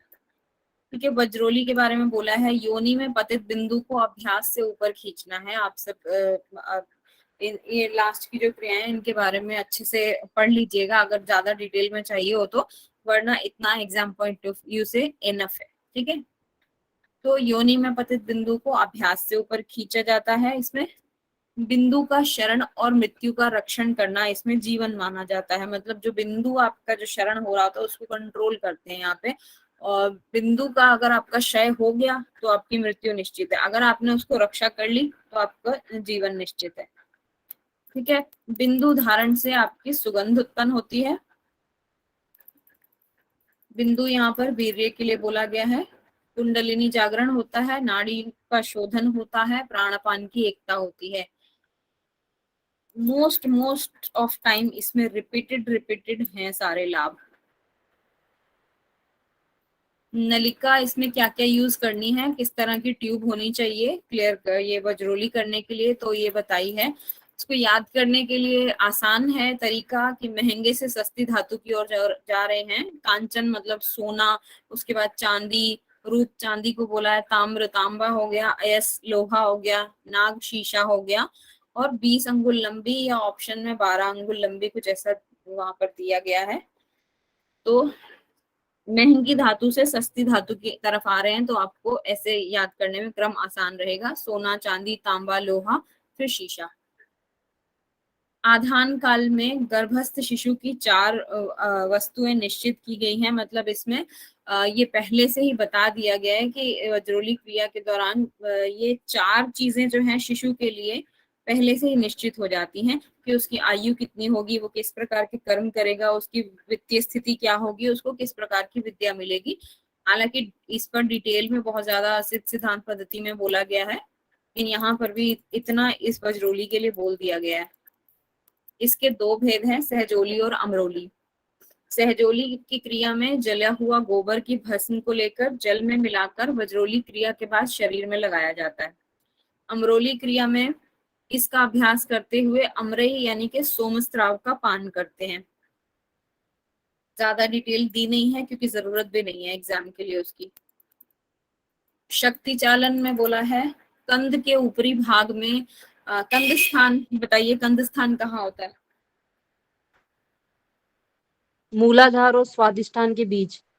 यस, ठीक है, कंध के ऊपरी भाग में कुंडलिनी सोई हुई रहती है, इसे पूंछ पकड़कर जगाना है। यही शक्ति चालन में करते हैं हम। और यह योगियों के लिए मोक्ष का कारण है और मूढ़ व्यक्तियों के लिए बंधन का कारण है। मतलब जो तो जानता है, जो समझदार है, इस क्रिया को करना जानता है, उनको तो इससे मोक्ष मिल गया। जो नहीं जानते, इसका मजाक उड़ाते हैं, उन लोगों के लिए ये नहीं करने से फिर ये बंधन का कारण हो जाता है। 12 अंगुल लंबा 6 अंगुल चौड़ा वस्त्र शक्ति चालन के लिए बताया गया है। जिह्वा को इसमें लपेटना है और फिर अंगुष्ठ और तर्जनी से जिह्वा को पकड़कर 2 मुहूर्त पर्यंत दाएं और बाएं चालन व ऊर्ध्व आकर्षण करना है। ये सारी क्रिया आप बताइए कौन से उपनिषद में आई है शक्ति चालन के लिए? कुंडली उपनिषद। 6 मास शक्ति चालन 6 मास करने से शक्ति का ऊर्ध्वगमन हो जाता है और सूर्य से फिर पूरक करके सरस्वती यानी कि शब्द गर्भा का चालन।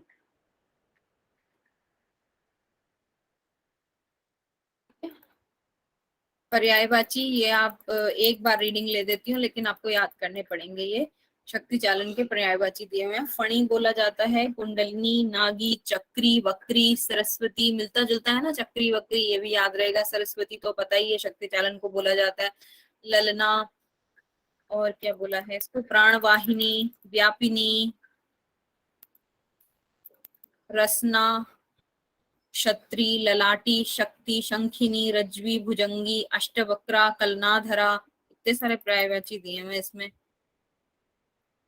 शेषा, कुंडली, सर्पिणी, मणि, आधार शक्ति, कुटिला, कराली, षडाधरा, पुरी। देख रहे हैं ना, इंटरेस्टिंग से नाम है। याद तो कुछ कुछ, मुझे तो लगता है कि अगर क्वेश्चन इस पर आ जाए तो आसानी से निकल जाएगा, और क्वेश्चन आने का चांस भी है क्योंकि अभी तक तो नहीं आया है, इससे क्वेश्चन पूछा जा सकता है, इसलिए इम्पोर्टेंट है। रटना नहीं है, 1-2 बार रीडिंग ले लेंगे, नाम याद हो जाएंगे, उतने हो जाएंगे कि आप एग्जाम निकाल लें।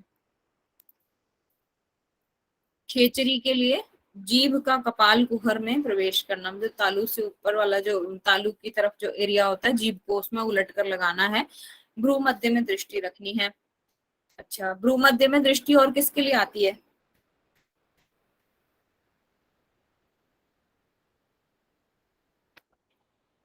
आसन। सिद्धासन, पद्मासन, इन सब में आपको भ्रू मध्य में दृष्टि मिलेगी। ठीक है, अब इससे क्या क्या लाभ होते हैं खेचरी से? व्याधियों का नाश, मृत्यु का नाश, निद्रा का नाश, शुद्धा, तृषा, भूख, प्यास, नींद सब दूर हो जाती है। मूर्छा से मुक्ति मिलती है। कर्मों में लिप्त नहीं होते हैं। काल से भी बाधित नहीं होते हैं। वासुकी इत्यादि नाग का मतलब तक्षक सर्प का भी आपका विष का प्रभाव नहीं होता इतना ज्यादा। मतलब इसका अभ्यास करने से ऐसा फल मिलता है कि जो सबसे वो ऐसा वाला सांप माना जाता है सबसे जहरीला तक्षक सर्प, उसका भी आपको प्रभाव नहीं होता, उसकी विष का भी, खिचड़ी करने से। छेदन, चालन, दोहन द्वारा जीभ को बढ़ाते रहना चाहिए और जब तक वो भ्रूमध्य तक स्पर्श ना कर जाए, इतना लंबा आपको खींच कर ले जाना है जीभ को, तो तब तक आपको छेदन, चालन, दोहन सब करना है। स्नूही, ये विशेषता दी गई यहाँ पर। स्नूही के पत्ते यानी थुअर के पत्ते, ये कौन सा पत्ता होता है डोंट नो, इसके पत्ते के समान तीक्ष्ण धार वाला कोई शस्त्र हो और बाल भर काटना है। वो थोड़ा थोड़ा सा आपको वीक बाय वीक काटना होता है, 7 दिन के बाद। 2 निष्क नागर, कोई आयुर्वेदिक मेडिसिन बताई है। 2 चुटकी, निष्क मतलब चुटकी, आपको नागर लेना है। आधा निष्क आपको आधी चुटकी सेंधा, और ये इनका चूर्ण का लेप करना है। ठीक है, उसके बाद 7 दिन के बाद आपको दोबारा इस क्रिया को रिपीट करना है।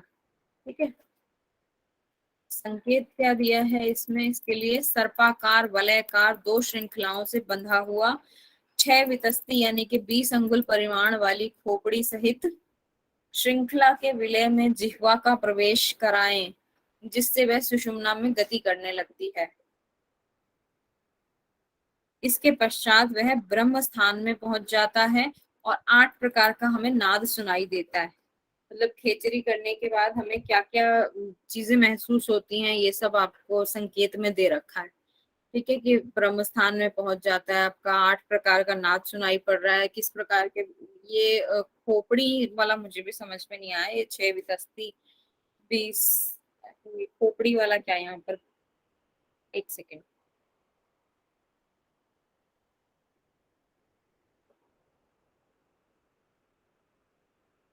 शक्ति चालन है, ये कौन सा चल रहा है? एक सेकंड।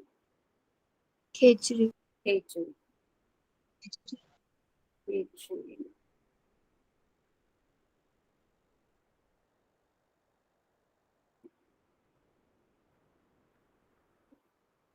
यही दिया हुआ है।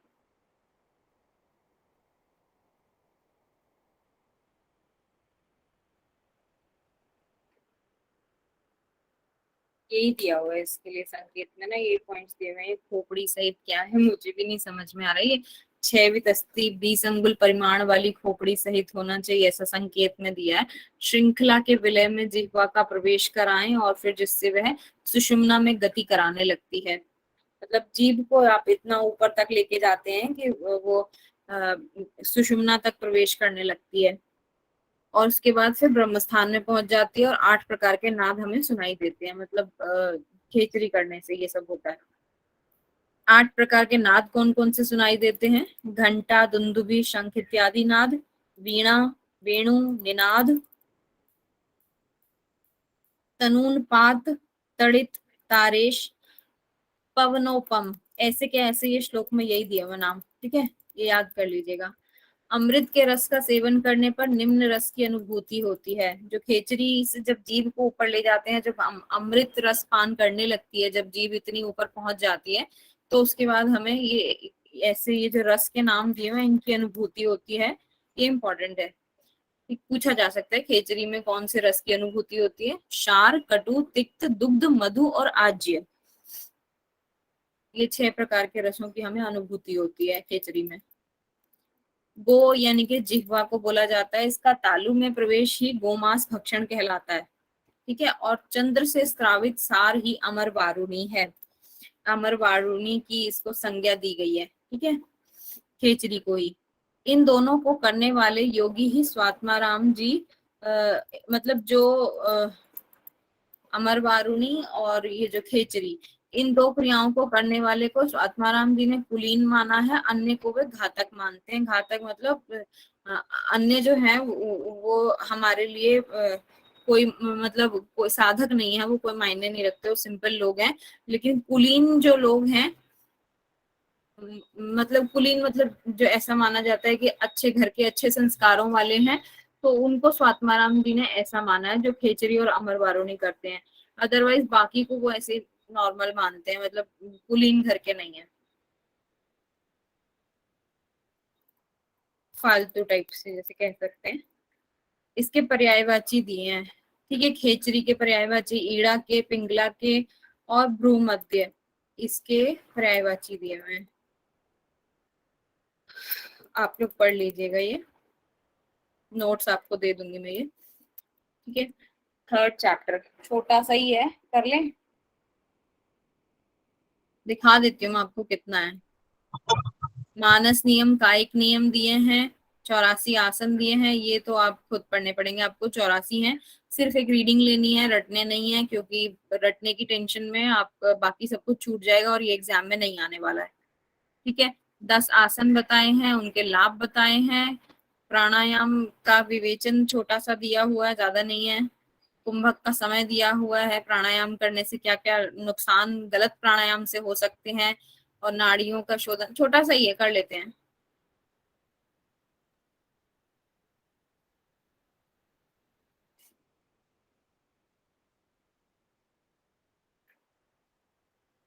ठीक है। अष्टांग योग का स्वरूप इसमें बताया जा रहा है। अब तक जो चल रहा था मतलब उसमें अष्टांग योग के बारे में इन्होंने डिफाइन नहीं किया था, यहाँ पर शुरू से कर रहे हैं।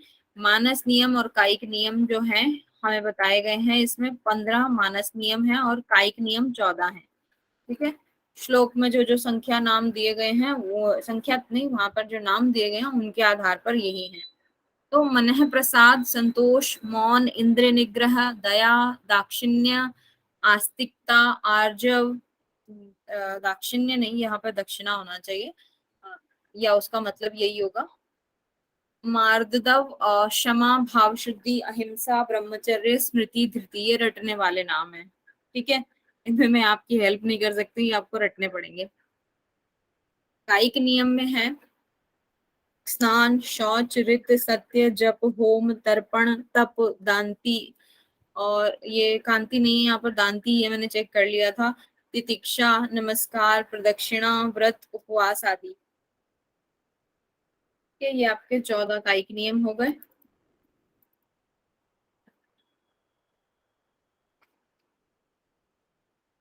आसनों का विवेचन दिया है, इसमें आसन के लाभ बताए हैं। 3 प्रकार के कॉमन लाभ हैं, स्थिरता, आरोग्यता और अंगपटुता। स्थैर्य, आरोग्य, अंगपटुता, ठीक है। 84 आसन है, इनके नाम मैं नहीं पढ़ूंगी।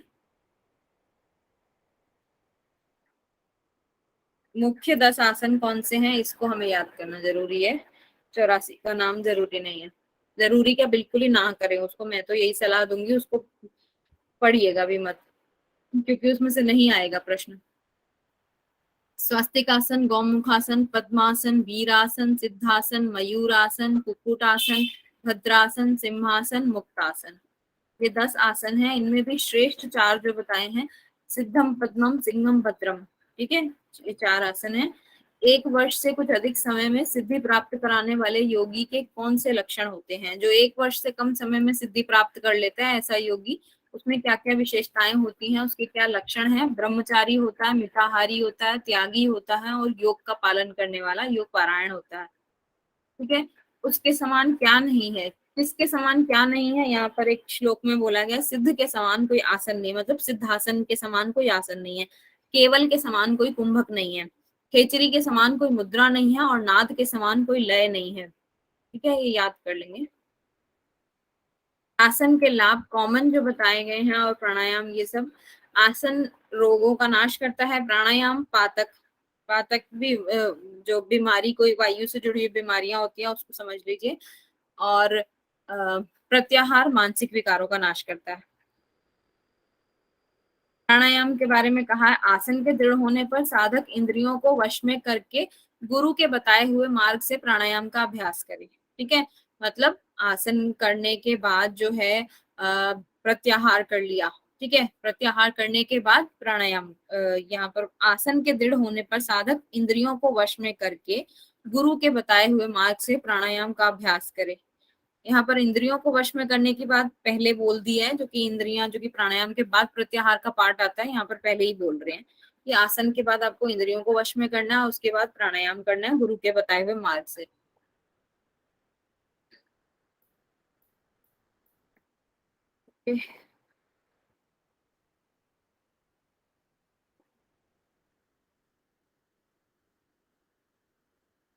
वायु के चलायमान होने पर मन भी चंचल हो जाता है, वायु के स्थिर होने पर मन भी स्थिर हो जाता है। मोस्ट कॉमन लाइन है, हर दीपिका में भी है, उपनिषदों में भी है। शरीर में वायु है तो जीवन है, वायु के शरीर से निकल जाने पर मरण हो जाता है। बहुत सिंपल सी बात लिखी है, सब जानते हैं कि वायु है तो जीवन है, नहीं है तो शरीर, निकल गई वायु तो सब मर जाएंगे, ठीक है। इसलिए वायु का हमें निरोध करना चाहिए, उसको कंट्रोल में रखना चाहिए प्राणायाम के अभ्यास से। जब तक नाड़ियों में भरे हुए मल की शुद्धि नहीं हो जाती, मतलब हमारी नाड़ियां जो है वो मल युक्त होती हैं, उनकी शुद्धि करनी है। उसके बाद जब प्राण, तब तक प्राण जो है हमारा सुषुम्ना में प्रवाहित नहीं हो पाता है, तो फिर उन्मनी भाव भी नहीं आ सकता और फिर हमारे शरीर पे सिद्धि भी नहीं हो सकती। मतलब पहले भी उन्होंने 2-3 श्लोकों में शुरुआत में भी क्लियर किया है कि मनोन्मनी अवस्था या उन्मनी भाव क्या होता है, जिसमें प्राण जो है सुषुम्ना में प्रवाहित होता है। तो अब यहाँ पर जब नाड़ियां मल से भरी हुई हैं तो प्राण सुषुम्ना में जा ही नहीं रहा, तो उन्मनी भाव भी नहीं हो रहा और हमारी काय सिद्धि यानी कि शरीर पर हम सिद्धि भी नहीं प्राप्त कर पाएंगे। नाड़ी शोधन के बारे में बोला है कि पद्मासन में बैठना है, चंद्र नाड़ी से पूरक करना होता है, यथाशक्ति हमें धारण मतलब कुंभक करना है, सूर्य नाड़ी से रेचक कर देना है, वही टेक्निक जो आप जानते हैं वही है। पुनः सूर्य नाड़ी से फिर उदर को भरना है, ठीक है, और फिर कुंभक करना है। चंद्र से रेचन कर देना है, कुछ भी चेंज नहीं है। इस प्रकार अभ्यास करने से क्या होता है, 3 मास से भी कुछ अधिक समय में सभी नाड़ियां हमारी निर्मल हो जाती हैं, शुद्ध हो जाती हैं। कुंभक करने का समय बताया है कि प्रातः, मध्याह्न और सायं और अर्धरात्रि 4 पहर बताए हैं, इनमें करना चाहिए। धीरे धीरे कुंभकों की संख्या 80 तक लेकर जाएं, बहुत से उपनिषदों में आप पढ़ चुके हैं ये। और ये भी जो लिखा हुआ है, कुंभक करने की संख्या 20x4, मतलब धीरे धीरे 20-20 करके बढ़ानी होती है, ये भी सब जगह पढ़ा हुआ है आपने। कुंभक की स्थिति कैसी बताई है, इतने सारे उपनिषदों में सब कुछ पढ़ चुके हैं लगभग।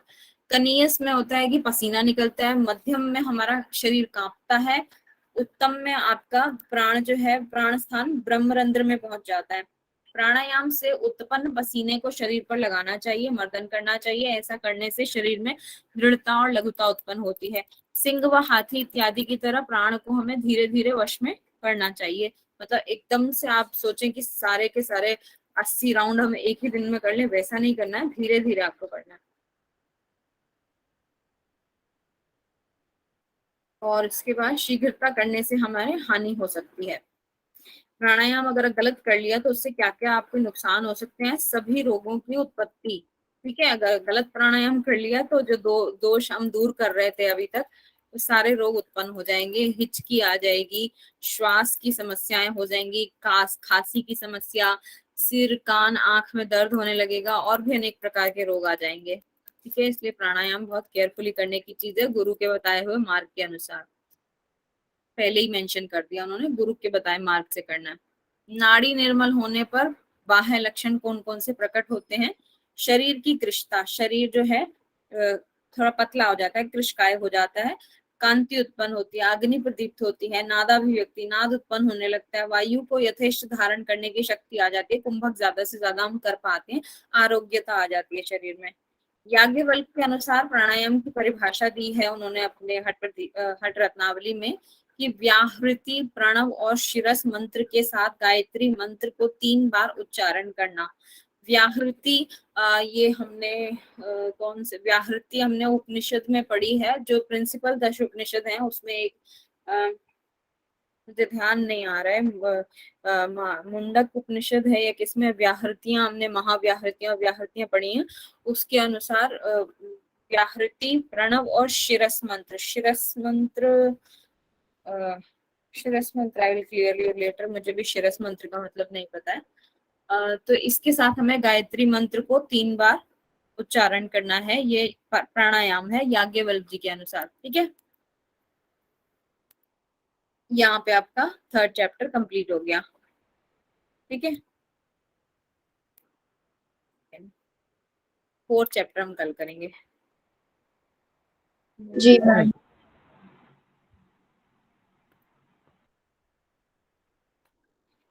ठीक है, चलिए अभी कोई डाउट है तो आप पूछिए। मैम बहुत अच्छे नोट्स मैम बनाए आपने और पूरा रिवाइज भी कर लिया। ऑलरेडी इतनी सारी क्लासेस में हमारा पढ़ा हुआ है, इसलिए मैंने बहुत क्विक रिवीजन करने को बोला, फिर भी 1.5 घंटा लग गया। एनी हाउ, आप मतलब इस वीडियो को दोबारा से सुनेंगे आप, तो आपका रिवीजन ऑलमोस्ट हो जाएगा। सारी चीजें रीडिंग ले ही दी हैं, जितनी भी इम्पोर्टेंट थी, जो सबसे कम इम्पोर्टेंट थी जैसे 84 आसन के नाम, ये सब मैं नहीं आपके लिए रीडिंग मैंने किया है, क्योंकि ये एग्जाम के लिए भी इम्पोर्टेंट नहीं है। तो अब इस वीडियो को आप दोबारा से रिकॉर्डिंग कभी भी सुने तो आपके फुल रिवीजन हो जाएगी 3 चैप्टर्स की, क्योंकि इसमें एक एक लाइन को पढ़ दिया है मैंने नोट्स का। Yes ma'am, thank you. Ma'am total chapter कितने हैं? 4th चैप्टर ही लास्ट है आपका। तो कल में समाप्त हो जाएगा मैम? हाँ बिल्कुल, 4th ही तो रह गया था, 3 तो ऑलरेडी हो गए थे। Okay ma'am. छोटा सा चैप्टर है।